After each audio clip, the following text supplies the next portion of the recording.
Hello, and welcome back to Art with Dr. Deb. Today I'm going to be talking about and exploring uh, a product called mineral paper. Now, mineral paper is not made from pulp or cotton, it's made from calcium carbonate, coming from limestone, so basically rock. Now, there are a couple of brands out there. The easiest one to get hold of is by Yasutomo, and here is their heavier weight paper. It comes in Yasutomo's version comes in a sort of lightweight, and then this is 160-pound weight. So it's very similar to the weight of watercolor paper that a lot of people use.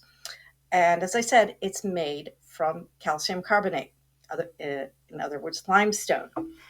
The information that it says here is it's made from calcium carbonate. There's some binder to hold the rock mineral together, and it makes it so it's pretty much waterproof, although it can be used with water medium or with dry medium.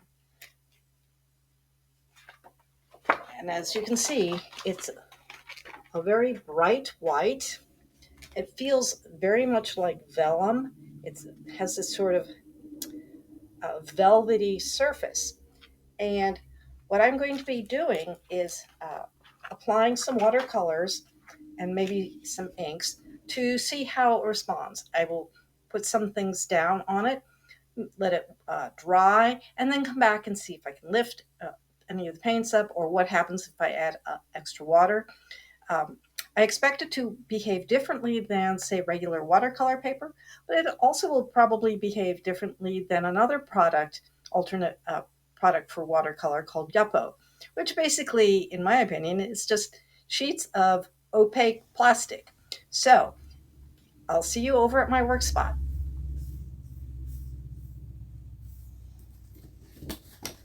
Tilt my the paper. It does run.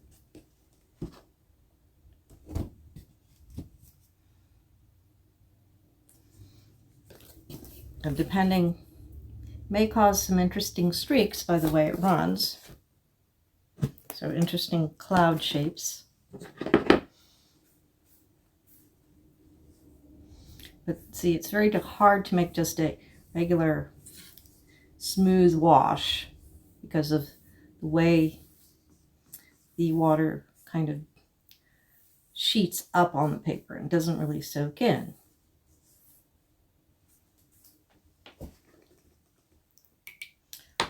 See what happens if I try to blot out some cloud type shapes. Do that pretty easily. And I think I'll go in with a little bit of Payne's Gray to make them kind of darker, more ominous looking clouds.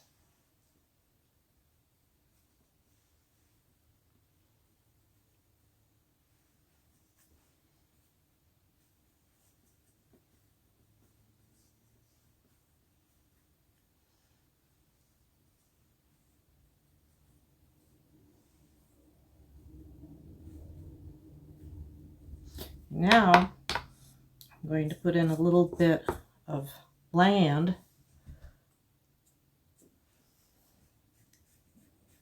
on sort of drier, not as wet. Let me tilt my paper so it doesn't all flow into the sky.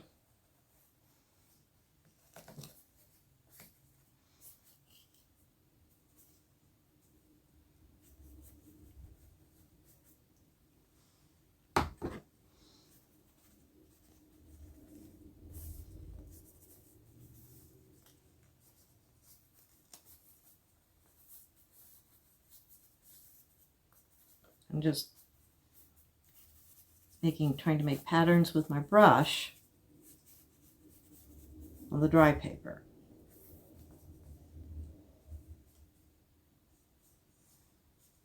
And trying to see what happens.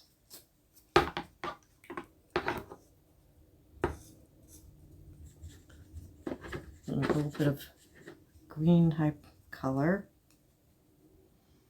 Give some variation.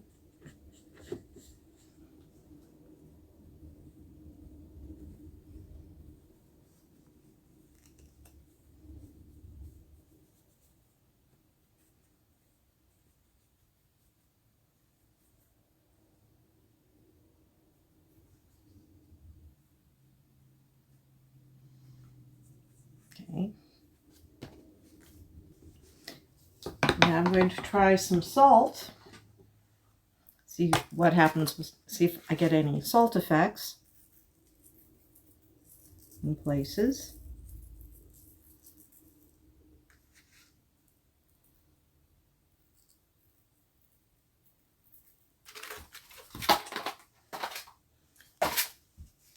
Let's see, pull out some of where brown ended up going into the blue.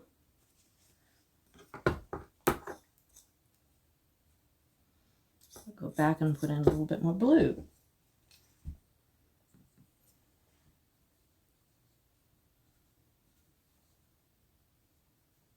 See if I can fix that.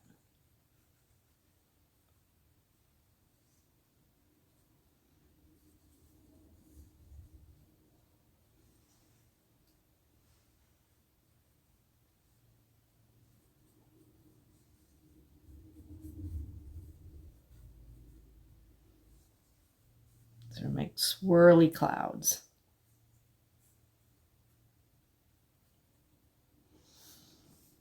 And maybe one way to fix the fact that there's that yellow in there, a little bit of red, make it a little like a sunrise a bit.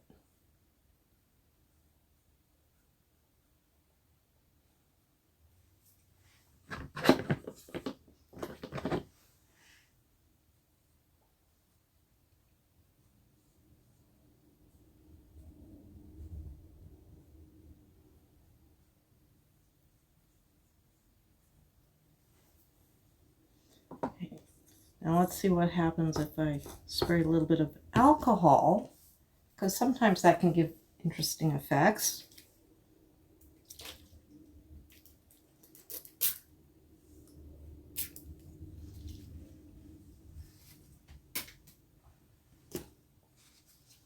And it kind of went all over the place, but that'll give us a good view what happens.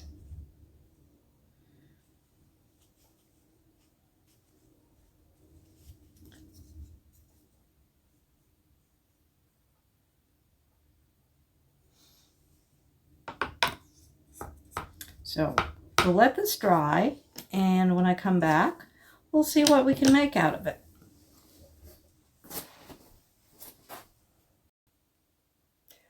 Okay, we're back now that the paint has dried on the mineral paper, and you can see that we have a lot of texture effects going on here, and it looks very much like something I could make a landscape out of. Can turn it the other way as well, and that too could be made into sort of a set of cliffs over the ocean or something like that. But I think I'm going to do it in this fashion. So let me put it down on the board here.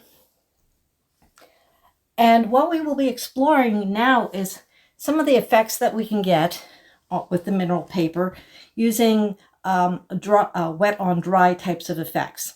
So I have some, let's see, quinacridone rose and some deep sap green, some amethyst genuine as for a shadow color, and some yellows. And we'll see what I can do with that. I'm not trying to make a masterpiece here. I'm just going to do some things such as put down some color, see how the colors that are on here reactivate, see how well I can do things such as lifting, just so you have an idea of how well mineral paper works for that sort of thing. So I kind of have like a tree area going on over here. So I'm going to take a little bit of the deep green and start dabbing it in.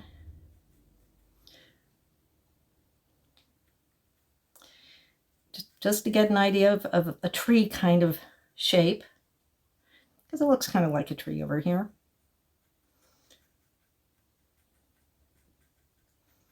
And I'm not going to do a detailed picture painting. I'm just, again, we're getting some ideas of what this type of product will allow us to do. So that's the beginning of my leaves on this tree. Now I think I will go in and add a bit of color for a trunk.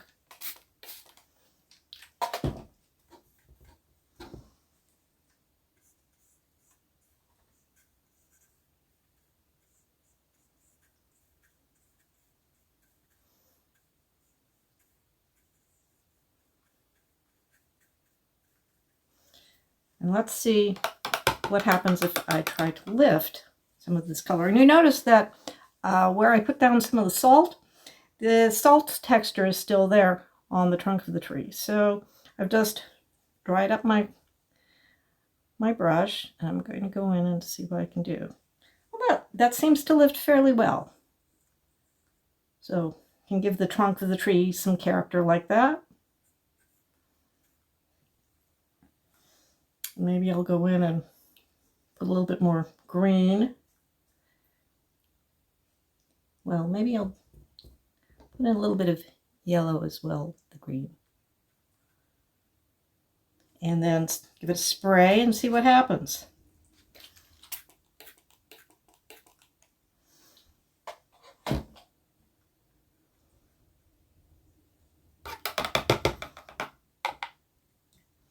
I think I'll put in some more green.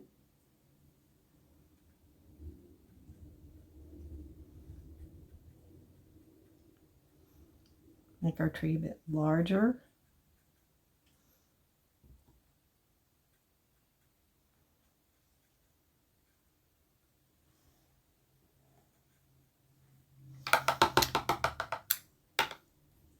Now let's see how it does with putting some flowers down in this area, some reds maybe.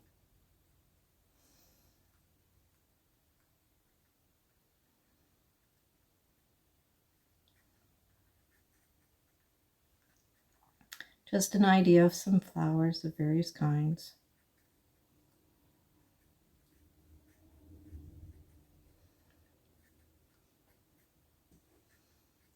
Because we've got this nice area that could do with something in it.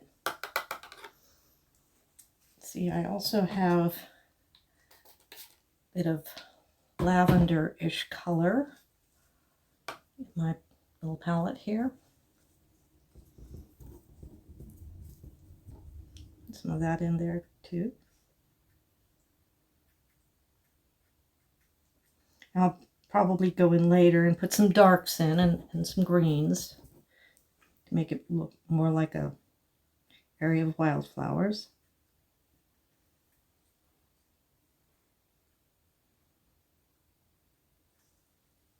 And maybe some yellows in there as well.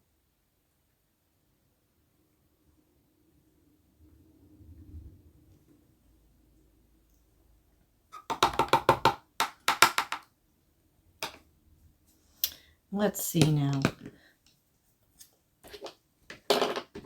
See if we can put some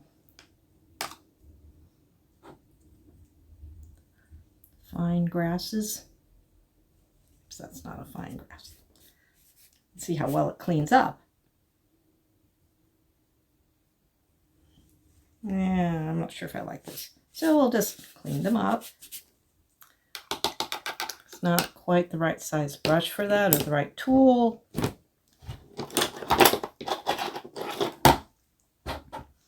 I have a little wooden stick thing here though. That's more the tool that I need.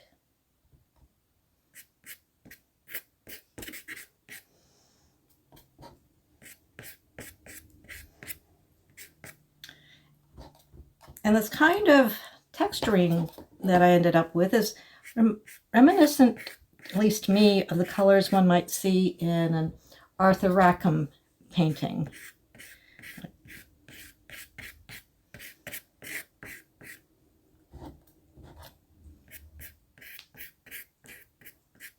So see, I can paint over what I've already laid down, and if I want to reactivate a bit, let's just put in a little bit of water over there.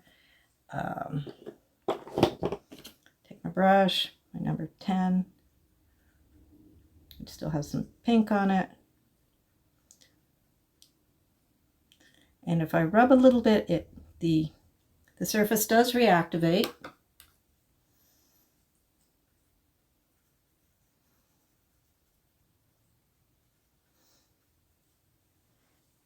Now I'm wondering what would happen if I'd used a real staining color. So I'm going to break up some of these greens. So more of an idea of a tree.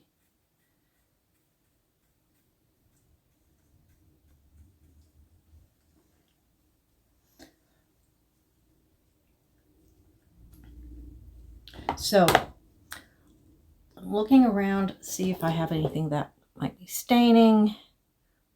Although the Quin Rose is more or less a staining color. So let's see what happens if I try to wipe it up. It stains a little bit, but that's what it would do on regular paper as well. So in terms of using this kind of paper, I see that it has potential if one wants to be really loose and kind of go with the flow when putting down one's first layer and then going from a very wet first layer and getting all sorts of interesting effects to then using it wet on dry and getting the kinds of effects that you can pretty much predict you would get on regular, say, cold press paper. So that's all I'm going to show for now. If anybody has any questions, please let me know and I will try to answer them. And again, I hope you enjoyed what have shown you. As I say will be saying in my closing, give this a thumbs up. I also have a Patreon in case anyone wants to help support me buying various products that then I can show you and share with you. So, Well, I hope you enjoyed that demonstration and that you found it to be informative. So if you enjoyed this video, please give it a thumbs up and think about subscribing. If you have friends in the art community who could find this information to be useful, please pass it along. And I'll see you the next time. Bye.